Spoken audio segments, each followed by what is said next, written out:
Get this and get it straight. Crime is a sucker's road, and those who travel it wind up in the gutter, the prison, or the grave.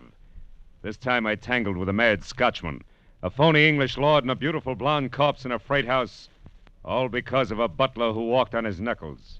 It happened like this. From the pen of Raymond Chandler, outstanding author of crime fiction, comes his most famous character in The Adventures of Philip Marlowe.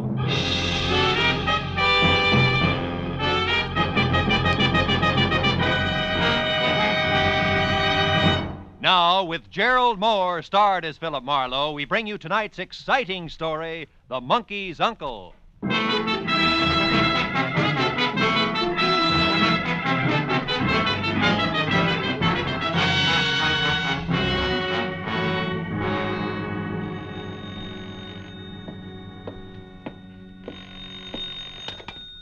Hello.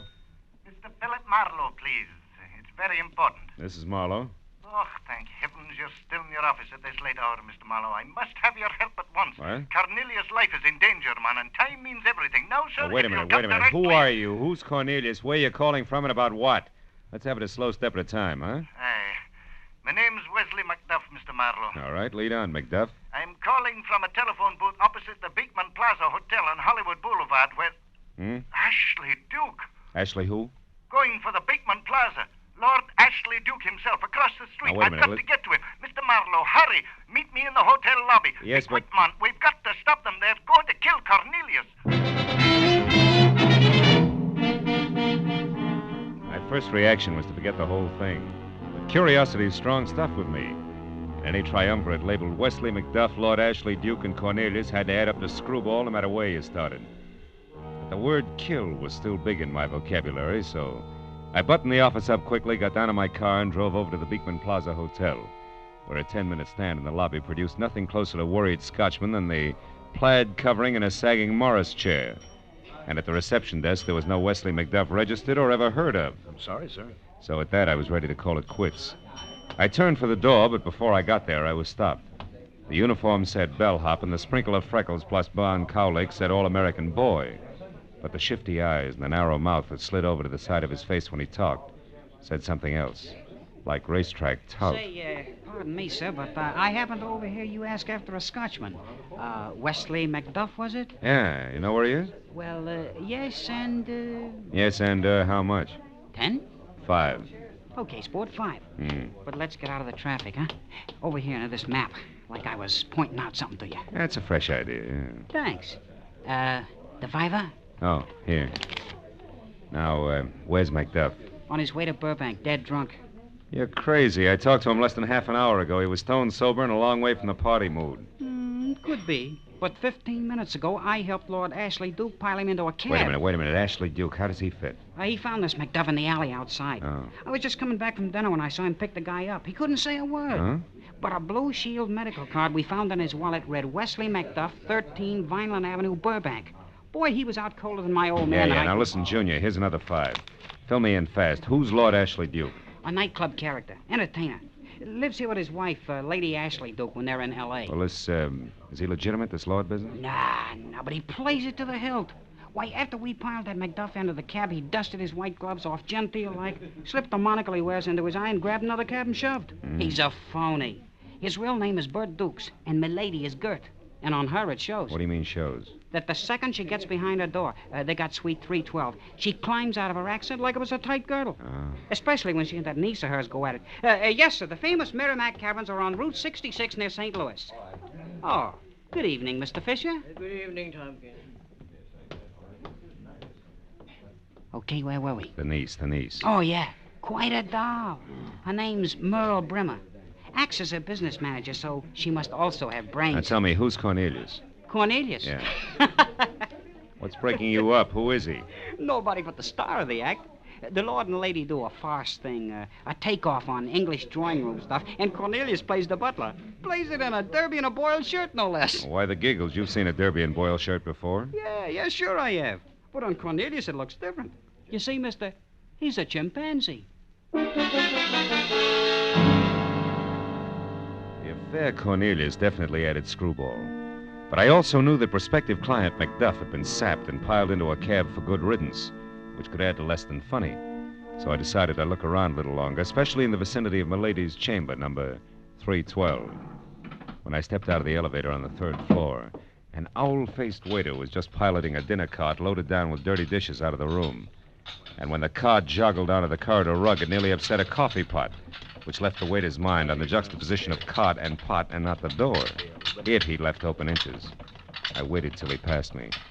Then I moved up to where I could both see and hear Lady Ashley Duke and her niece Merle exploding at each other through an after-dinner conversation.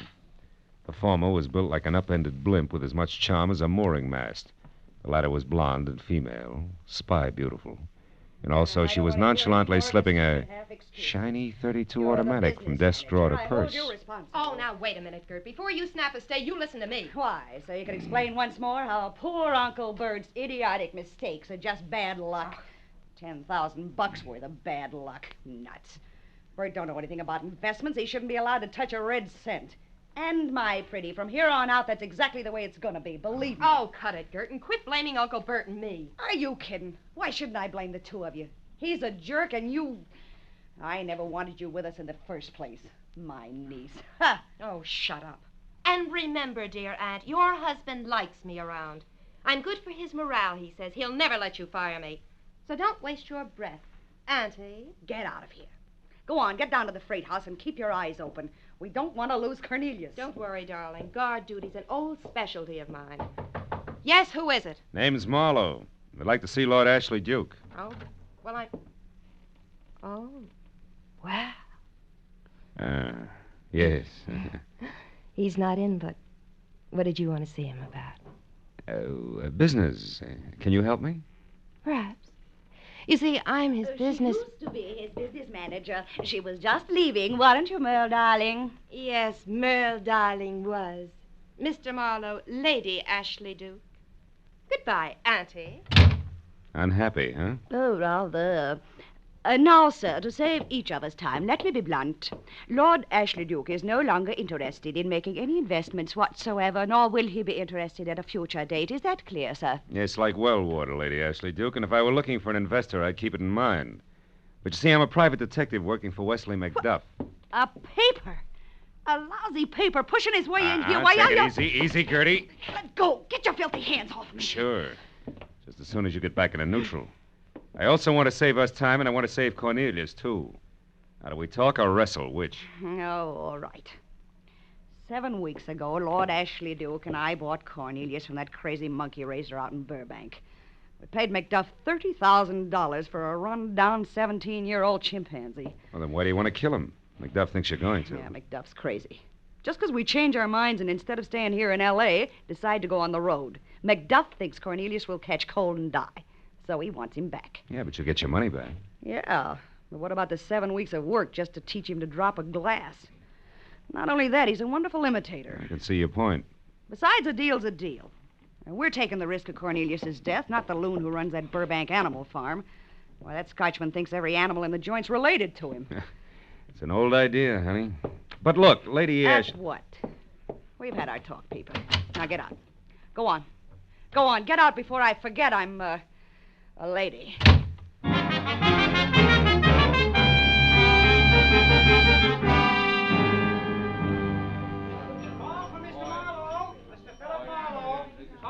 Over here, Tompkins. What is it? A telephone call, sir. Booth 4, this way, please. Make out all right up there? Jim Dandy. Good. Now, if you feel I was underpaid, I feel we came out even, Buster. Besides, I'm running low on farthings. Unless, Yes? you know where the freight house Cornelius calls home is located. Blank. Okay. So long, Tompkins. Hello?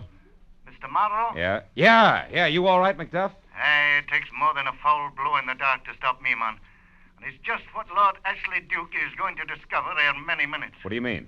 That I've run out of patience. I'm going to act, not talk. I'm about to take Cornelius back with my own hands, and I want you to help me. Oh, now, wait a minute. Look, man, I'm in a drugstore at Pershing Square, close by the freight house where Cornelius is caged for shipment. I want you to meet You me. can't steal him, McDuff. I can. Steal him and disguise the animal so they'll ne'er be able to claim him again. So they won't be able to kill him. McDuff, I can't go along with that. Then I chose the wrong man. Oh. There's precious little time left, Mr. Marlowe. Tomorrow they leave Los Angeles. Now, will you help me? No. Beside Macduff, you'll never get away with it.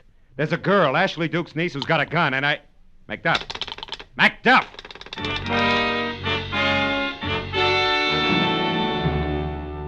All the way from the phone booth through the lobby into my car outside, I kept telling myself three things.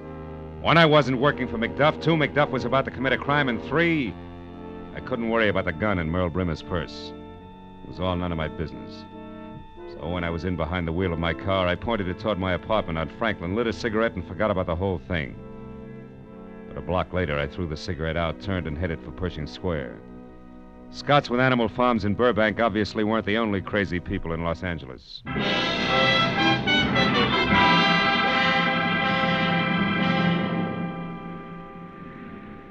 After arriving at Pershing Square, I was 30 minutes piling up wisecracks, frozen stares, and assorted giggles before I hit pay dirt.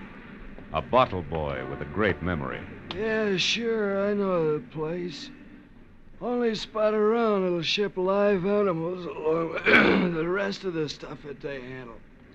Anything from an eel to an elephant. How about pink ones? They got those, too. That's what I thought. Yeah, I worked there once during the Christmas rush.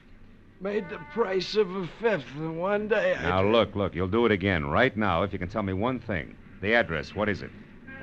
It's, Yeah? 44... Come on. 42... Stick with it. Yeah? 4th Street. Attaboy. Here's 5. Crawl back in the bottle. I'll see you.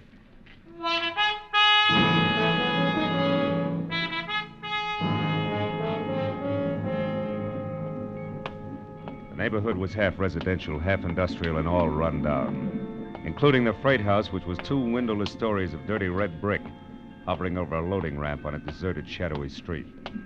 I started slowly toward it when suddenly a side door flew open and an excited old man with flashlight and giant key ring that spelled night watchman leaped out of the building, arms and legs going like twin beaters on a Mixmaster. Help me, I can't catch him myself. Hey, Help Pop! me. Hold it, is it the chimp? Yes, and he's raising the roof in there. Yeah? If I shoot him, I'll be fired. He's worth a fortune. Yeah, I know all about it. Come on, I'll give you a hand. Oh, okay, good.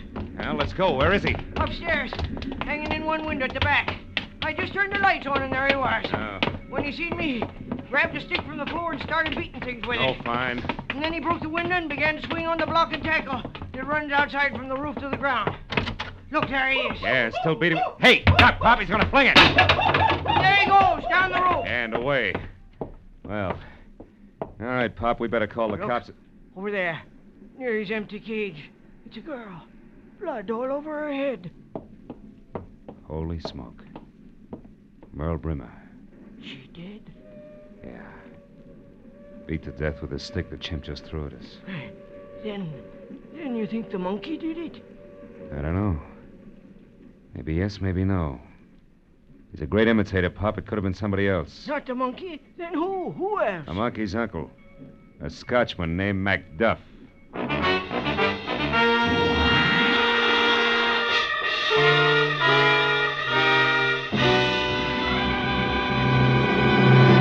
In just a moment, the second act of Philip Marlowe. But first, Groucho Marx will make another of his famed personal appearances on most of these same CBS stations this Wednesday night.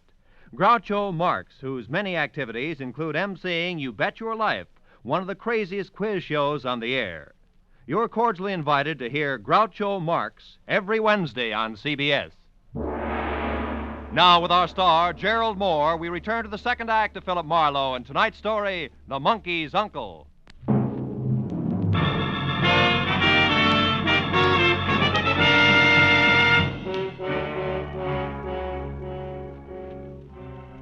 I walked around the body of the girl on the freight house floor. I took a close look at the cage lock. There was no doubt that it had been forced from the outside. The watchman staring down at the body was shaking like a motorcycle with square wheels. So I took him by the arm and walked him down the stairs and outside for some air.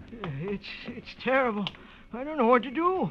Nothing like this ever happened here before, and the boss never told me what I'm supposed to do in a case like this. Well, it's easy. Just call the police. The police? Yeah.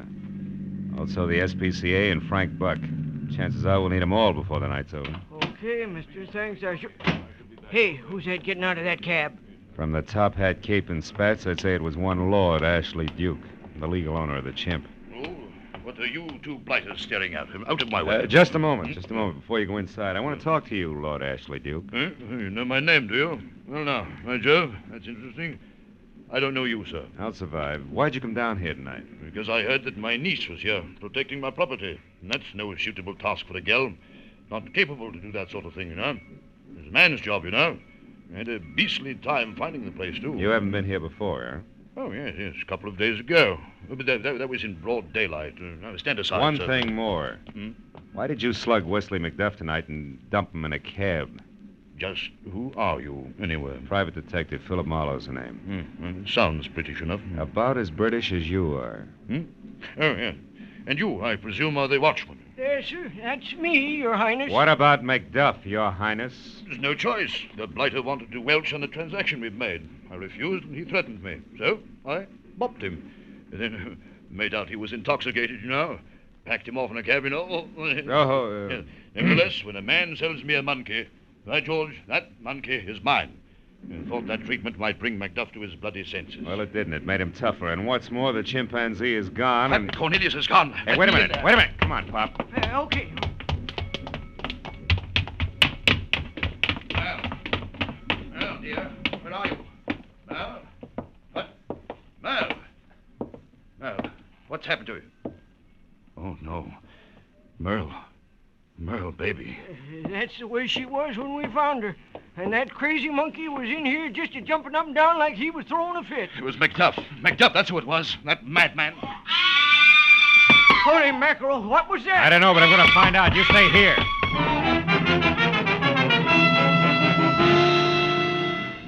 The scream had come from the architectural blunder next door. It was one of those big gingerbread houses left over from the 1800s, and I got there just in time to meet the witch. The scaly front portal was jerked open in front of me, and there she stood. Like a pool cue in high panic, topped by a head of brittle orange hair, half done up tight in curlers, the other half streaming over her face. She clutched frantically at the stained kimono with one hand and me with the other one. Take it easy. Hold it, will you? What's going on? Oh, that face, that awful face. What face? The ugliest thing I ever seen. Oh, protect me. It's upstairs All now. right, take it Help easy. me Will you get away calm from down here. and tell me what happened? I was upstairs in my room taking my Yeah. hair down, see, when I happened to look over at the window, and there was that face, shoved right up against the glass. Oh, I swear I never seen nothing like that since before I took the cure, mister. All right, now listen, And hair all over it, and red eyes, and a big grinning mouth. What was like one of them giant gorillas they got in the movie. That's Cornelius, all right. Where's the room? Oh, up there at the head of them stairs. Oh. Hey, you ain't going up there and leave me all alone, I hear. Well, then come along. Corny's a trained chimp. He won't hurt you. Oh, no, not me, brother. I'm getting... Ah! There it is again! Where? Right there. He stuck out his tongue and made a face at me. Tell me, is that a passage out there between the houses? Oh, no, it's a kind of an air shaft, only it's closed up at the back. Oh, you mean he can't get through to the alley? Yeah, that's right. There's no way out of there except the street. All right, come on, let's get outside. We got him cornered. Oh, you got him cornered, baby, mister, not me. I didn't want nothing more to do with that ugly puss. The air shaft was a scant 18 inches wide, and as dark and cluttered as the inside of a goat pen with odors to match. I worked my way back as far as the bashful light from the street reached. Oh, be careful in there, mister. Then I stopped and listened. But Cornelius was a genius. There wasn't a sound. And I couldn't see my hand in front of my face, to say nothing of a black-haired chimpanzee who was no doubt getting a big kick out of the entire procedure. I decided to try psychology on him. So I called in what I hoped was a firm but friendly voice, and it got me no place. I groped my way along the wall of the drain pipe and called again. This time shorter on the friendly and longer on the firm, which was a mistake. The drain pipe should have given me a hint, but it didn't. Oh!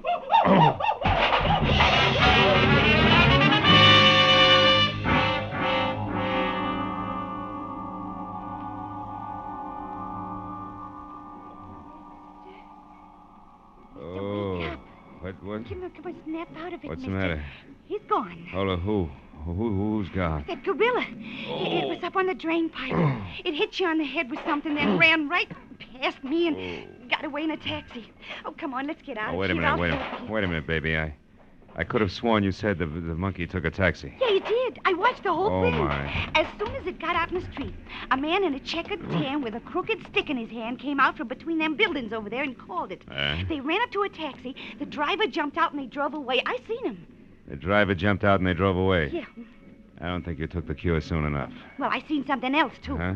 A fat bird in a high hat and spats came charging out of the freight house Yeah. there, saw the cab leaving, got in a green coupe that was Green parked coupe? in front, and took off Holy after. smoke, that's my car. Oh, it's gone. How do you like that? Yeah. Now maybe you'll believe me, huh? Every screwy word, sweetheart. Now, look, you didn't happen to see...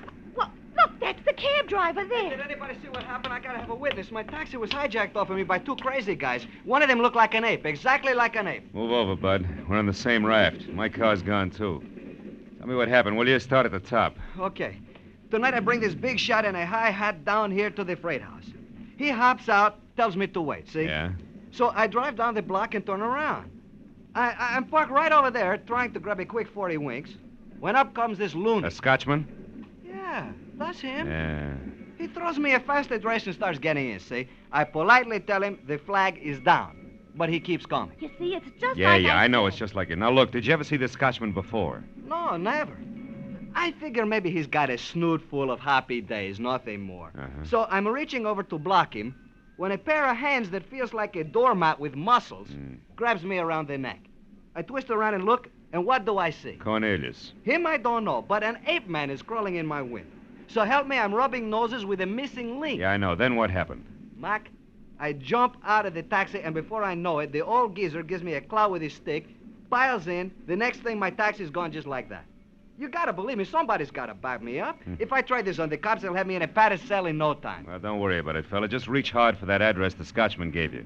Can you remember it? Oh, sure. Let me see. It was the Rushmore. Rushmore? Yeah, that's a down at the Hills motel out on Vernon. Yeah. Somewhere around Beverly Boulevard. Ed Nathan's... Oh, stepped on something here on the sidewalk. Oh, you sure did, cutie. Smashed it, too. It looks like somebody's watch crystal. Sure, ladies' watch crystal. Oh, a nice one. See, it had this hunk of black ribbon with it. Ladies' watch. Hey, wait a minute. Let me see that. Sure, here. It's velvet, see? Yeah, it sure is. It doesn't fit. Not here. No one's been here but the three of us and the chimp. So long, kids. Hey, wait. Where are you I'm going? going to talk to a liar about a murder. I'll see you later at headquarters, I hope. But what about my taxi? Talk to the night watchman in the freight house. You'll be good for each other.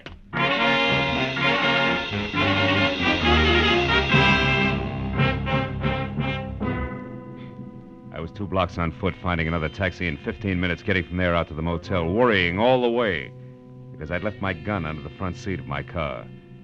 Business was slow at the Rushmore. The only cabin that showed a light was the last in the rear, next to the alley.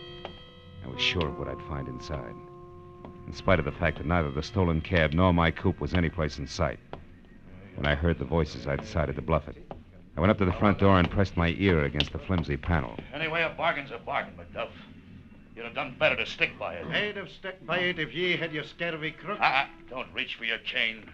It's a little late for that. You're in a real jam now. I'm going to see you blamed for my niece's murder. But I didn't kill her. I pushed her down, Yeah. She caught me unlocking Cornelius' cage and tried to stop me. But I didn't kill her. You did that. Yes, but who knows that? Except you and the monk there. And he can't talk, and you won't believe me. You're daft, man. Why did you do it? Because I had to. Because Merle was bleeding me to death. Every cent I could lay my hands on. I had to buy her silence. I had to pretend to lose thousands in poor investments. Well, Merle got what was coming to her, and you gave me that chance. I found her on the floor where you left her and simply finished the job. Then you ran off and came back in that taxi 15 minutes later, the very spirit of innocence. I saw you. Very well, Lord Ashley Duke. You've got me as a thief, too, so get on with it. Get on with your filthy, evil plan. I'm ready. Don't be in a hurry, McDuff. Stay where you are, Ashley. Don't bother turning around. Just drop the gun. Oh, I knew you'd no let me down, laddie. I knew it. What's this, old boy? It's rather an untimely entrance. Skip the accent, Bert. You won't need it where you're going. Drop that gun, I said. Or you'll move. Shoot me with that pipe in your pocket. Marlowe, I've got your gun. Here in my hand, and you know it. Want to bet? Well, with the light out. Yes, Ashley! Oh!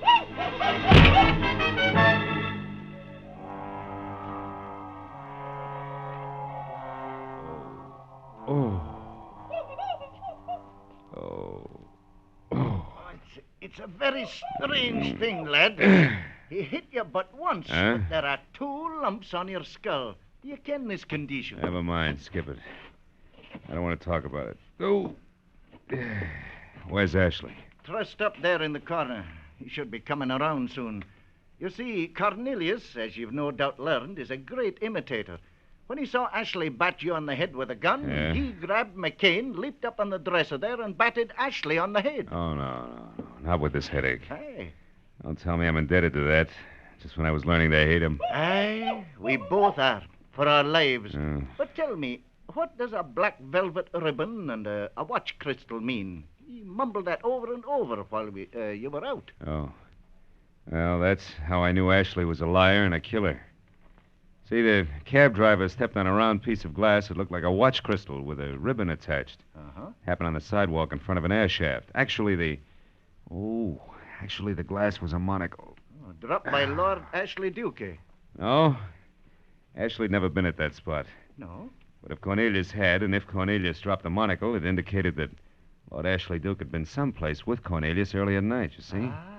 That could only be the freight house. Yet Ashley claimed he hadn't been there for 2 days. Oh, I see. Oh, you do, huh? Oh, my head. How about you, Cornelius? Yeah, well, that's one of the best answers I've had tonight.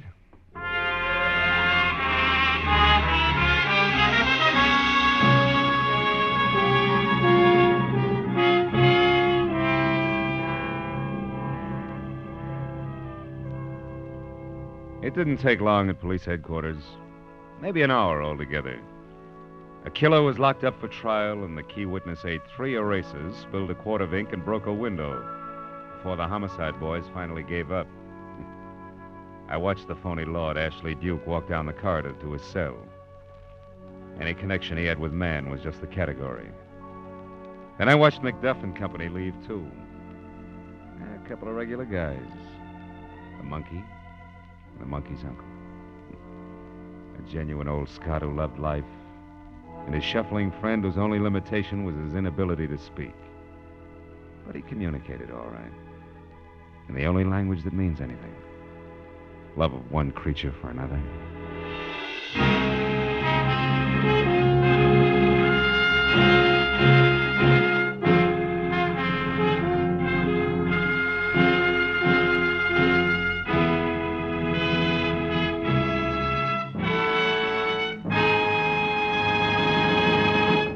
The Adventures of Philip Marlowe, bringing you Raymond Chandler's most famous character, star Gerald Moore, are produced and directed by Norman MacDonald and are written for radio by Robert Mitchell and Gene Levitt.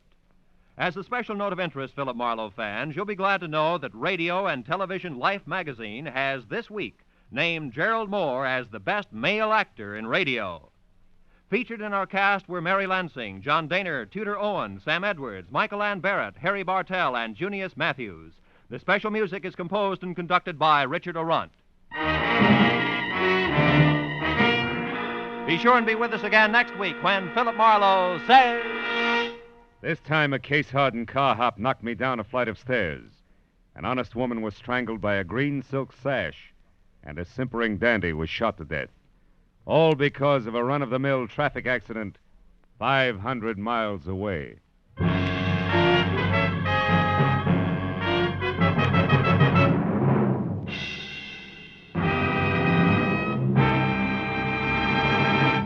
You hear them all on CBS, and one of the funniest parts of that all comes from the bird brain of a woman, Miss Gracie Allen of Burns and Allen. Top troopers on the American stage for years, top radio stars after that, George and Gracie are now playing a big part in CBS's great Wednesday night lineup. Bing Crosby, Groucho Marx, George and Gracie, Dr. Christian. Join George Burns and Gracie Allen this Wednesday night on most of these same CBS stations. This is Roy Rowan speaking. Now, stay tuned for Pursuit, which follows immediately over most of these same CBS stations. This is CBS, where Burns and Allen are heard every Wednesday night, the Columbia Broadcasting System.